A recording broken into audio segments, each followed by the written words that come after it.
Hey there, fellow tech enthusiasts. Welcome to our latest troubleshooting guide. Today, we're diving into how to fix the LG VRF error code CH150, especially for systems in 2025. If you're dealing with this pesky error, which often pops up due to communication issues between your indoor and outdoor units, you're in the right place. We'll walk through this step by step, so you can get your system up and running quickly. First off, let's understand what error code CH150 means.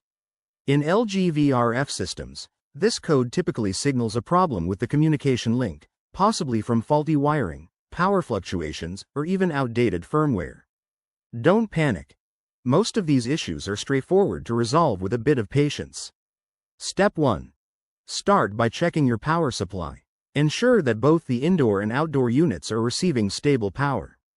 Turn off the system at the circuit breaker, wait for about 30 seconds, and then turn it back on. This simple reset can often clear temporary glitches. Next, inspect the wiring connections. Make sure all cables between the units are securely connected and free from damage. Look for any signs of wear or corrosion, as these can disrupt communication.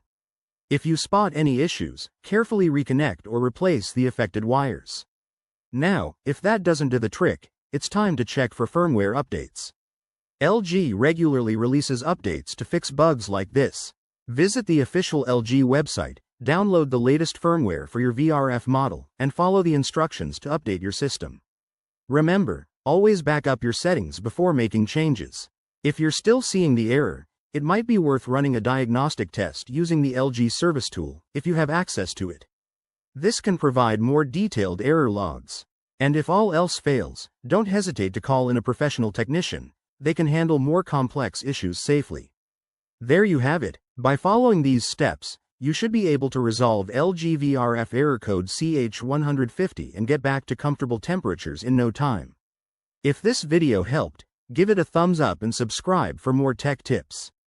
Thanks for watching, and I'll see you in the next one.